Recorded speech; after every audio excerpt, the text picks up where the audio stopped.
दोस्तों नमस्कार। आज मैं आपको शिव के बारे में बताने जा रहा हूँ। इसके पहले एक वीडियो में मैंने ब्रह्मा के बारे में आपको बताया था। ब्रह्मा के बताने के बाद मुझे आवश्यकता लगा कि मैं आप लोगों को शिव के बारे में बताऊँ। शिव शब्द जो है उसके लिखावट में शिव का रहस्य छिपा हुआ है। तलाबे शौ में हर्षि का शिव लिखा जाता है। शिव जो है वो परम पिता परमेश्वर के लिए यूज होता है। वो शिव जो आदि अनादि शिव हम दरअसल आत्मा को, वो आत्मा या वो परमात्मा हो या आत्मा हो, दोनों के लिए शिव होता है। जब शरीर में डेड बॉडी में जब ईश्वर तत्व आत्मा प्रवेश कर जाता है उसे शिव कहा गया है। सौ वासम ईश्वर, जो सौ में वास करने वाला ईश्वर तत्व आत्मा है वही शिव। ये शास्त्रों के रहस्य, इसे आप भी नहीं समझ सकते और लोग भी नहीं समझ सकते। शिव पुराण को मैंने पढ़ा है। शिव पुराण में जो बातें आई हैं वो परम सत्ता शिव के बारे में है, लेकिन आत्मा को भी इग्नोर नहीं किया जा सकता, क्योंकि उसमें आत्मा के बारे में भी बताया गया है। कहा जाता है शिव पुराण की कहानियों में कि परमात्मा शिव जिन्होंने इस सृष्टि की प्रारंभ की, शास्त्र कहता है कि परमात्मा शिव की एक बार विचार उन्होंने किया कि दुनिया में सृष्टि का प्रारंभ किया। उन्होंने पहले विष्णु को बनाया। विष्णु की पैदाइश क्षीर सागर में दिखाया गया है शास्त्रों में, और शास्त्रों ने ये बताया कि क्षीर सागर में विष्णु शीर्ष नाग पर लेटे हुए उत्पन्न हुए। उनके हाथों में शंख, चक्र, गदा, पद्म, कमल पुष्प आदि सुशोभित हो रहे। दरअसल विष्णु के पैदा होने के बाद उन्होंने सोचा कि मुझे किसने पैदा किया, किसने पैदा किया मुझे। उन्होंने विचार कर वही समाधिस्थ हुए। लाखों वर्ष तक ये तपस्या करते रहे। तपस्या करने के बाद उन्हें एक बार परमात्मा शिव ने दर्शन दिया और बोले कि हे विष्णु, मैंने तुम्हें पैदा किया है क्योंकि मैं चाहता हूँ कि सृष्टि का जो उद्गम कार्य है वो शुरू हो। सृष्टि में लोग आए और उनकी जो परवरिश हो वो तुम्हारे द्वारा। और उन्होंने कहा कि देखो, मैं तुम्हें बताकर जा रहा हूँ कि तुम्हारे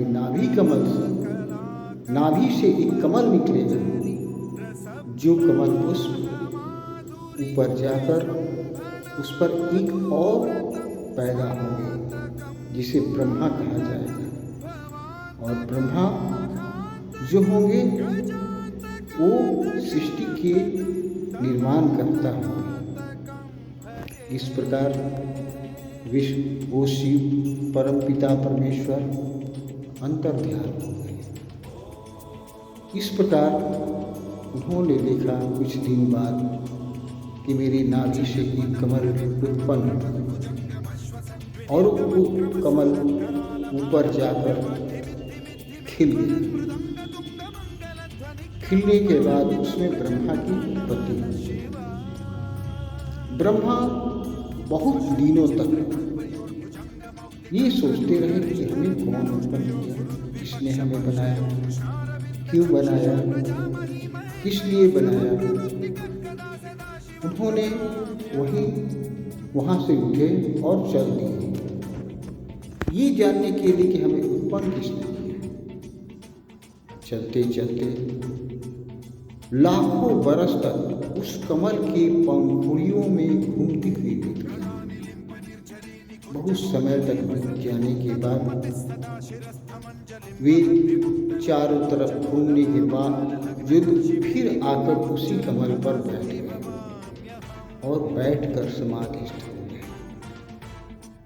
समाधिस्थ होने के बाद लाखों करोड़ों वर्ष तक तपस्या करने के बाद उन्हें भगवान विष्णु ने ब्रह्मा को दर्शन दिया और उन्होंने बताया कि देखो, मुझे और तुम्हें परमात्मा ने बनाया है। परमात्मा शिव ने हम दोनों को बनाया है और वे सृष्टि के कार्य के लिए बनाए हैं। इस प्रकार बताने के बाद विष्णु अंतर्ध्यान हो गए। ब्रह्मा यहाँ बैठे रहे दिन रात उनके बारे में सोचते। एक दिन उनके मन में आया कि हम दोनों में बड़े कौन हैं? क्या विष्णु बड़े हैं या मैं ब्रह्मा बड़ा? उन्होंने ये सोचकर क्या किया कि फिर विष्णु के पास गए और उन्होंने कहा कि प्रभु, हमें ये बताइए कि हम दोनों में बड़े कौन हैं? तो उन्होंने कहा ये तो मैं भी नहीं जानता कि हम दोनों में बड़े कौन हैं। तो उन्होंने कहा कि ठहरिए, मैं उस परम पिता शिव को याद करता हूँ। और उन्होंने उस परम पिता शिव को याद किया। शिव को याद करने के बाद उन्होंने याद करने के बाद दोनों के बीच से एक ज्योतिर्लिंग उत्पन्न हुआ। ज्योतिर्लिंग उत्पन्न होने के बाद आकाशवाणी हुई कि तुम दोनों अपने अपने वाहन पर बैठकर एक ऊपर जाओ और एक नीचे जाओ और इस शिवलिंग का अंत पता लगाओ कि इसका अंत कहाँ है। विष्णु अपने गरुड़ पर बैठे और चल दिए और ब्रह्मा अपने हंस पर बैठे और चल दिए। जाते जाते जाते जाते लाखों करोड़ों वर्ष बीत गए। विष्णु ने देखा कि इसका अंत नहीं लगता, इसलिए मुझे चलना चाहिए। फिर ब्रह्मा ने इसी बात को सोचा। इतनी वर्षों तक मैं घूमता रहा लेकिन इसका अंत का पता नहीं चला। फिर उन्होंने क्या किया कि फिर अपने हंस को लौटाने लगे। ब्रह्मा ने सोचा क्यों ना मैं 2 प्रमाण लेकर चलूं जिससे ये पता चले कि मैंने इसका अंत खोज लिया है। उन्होंने क्या किया कि एक ब्राह्मण को और एक गाय को अपने साथ ले लिया और कहा कि तुम्हें मैं जो कहूँगा वही तुम्हें बताना है। तुम्हें यही कहना है कि इस ज्योतिर्लिंग का जो दोनों के बीच में उत्पन्न हुआ है उसे ब्रह्मा ने इसकी अंत खोज ली है। इसके बाद ब्रह्मा चले आए और विष्णु भी चले आए। विष्णु ने उस परम पिता सत्ता को प्रणाम किया और कहा कि प्रभु मैंने इसका अंत नहीं खोज पाया, क्योंकि मैं जाते जाते अंत में मुझे लगा कि इसका अंत नहीं है, इसलिए मैं लौट आया। इस प्रकार ब्रह्मा ने कहा कि प्रभु मैंने इसका अंत पता लगा लिया है।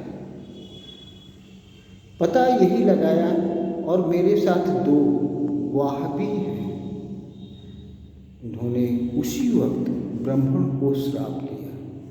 उस परमपिता परमेश्वर ने कहा कि ऐ ब्राह्मण, मैं तुम्हें श्राप देता हूँ कि तुम कितना भी विद्या ग्रहण कर लो, कितना भी विद्या ग्रहण कर लो, कितना भी विज्ञान तुम में समा जाए, लेकिन तुम झूठ बोलने से बाज नहीं आओगे।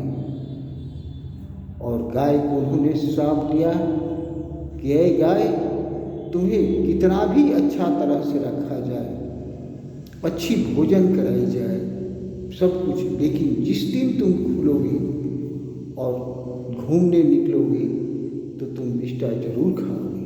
इस तरह की ये कहानी में विदित है, शिव पुराण में विदित है। दोस्तों, इसका कथा का अर्थ क्या है? शिवलिंग का क्या अर्थ है? मुझे यही लगा कि जो ये शून्य आकाश है, जो परमात्मा के स्वरूप में है, जिसे महाशून्य कहा जाता है, जिसे निराकार कहा जाता है, जब यही मनुष्य शरीर आज से 1980 के बाद मैं योग द्वारा जब मैं योग द्वारा जब सीखा, योग विद्या सीखा शिव पुराण से, तो मुझे लगा कि योग विद्या सीखने के बाद अपने शरीर से जब आत्मा को निकाला तो मैं सूक्ष्म लोक गया। सूक्ष्म लोक के बाद निरंकार लोक गया और निरंकार लोक जाने के बाद मैं वहाँ से फिर लौट कर चला गया। ये मेरे प्रथम दिन की कहानी है। निरंकार लोक से लौटने के बाद हमें ये पता नहीं चला कि परमात्मा कौन है, लेकिन मैंने तो परमात्मा को देखा नहीं। दोस्तों, इस शरीर में इतनी ही शक्ति है कि इस मानव शरीर से हम केवल स्थूल दुनिया को देख सकते हैं।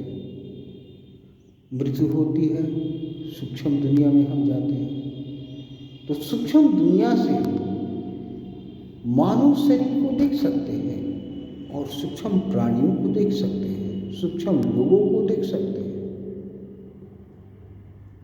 और सूक्ष्म लोगों में बहुत से लोग हैं।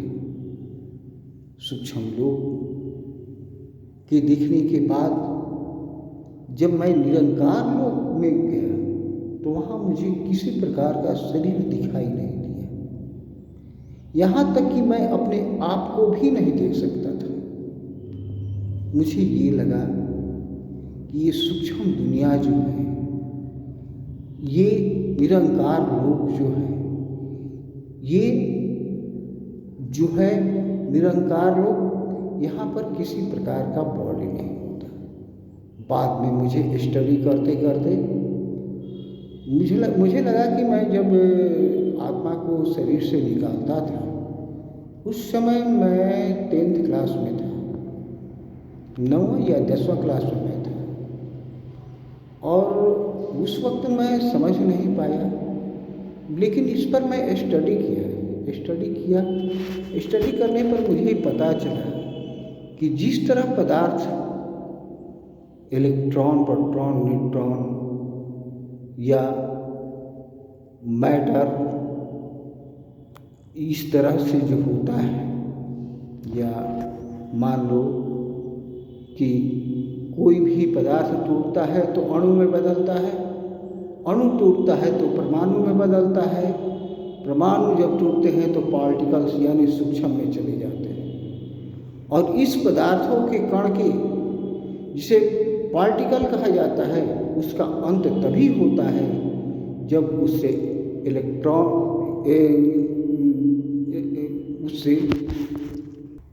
इलेक्ट्रॉन प्रोटॉन न्यूट्रॉन अलग अलग हो जाते हैं तो पदार्थों की अस्तित्व समाप्त हो जाता है।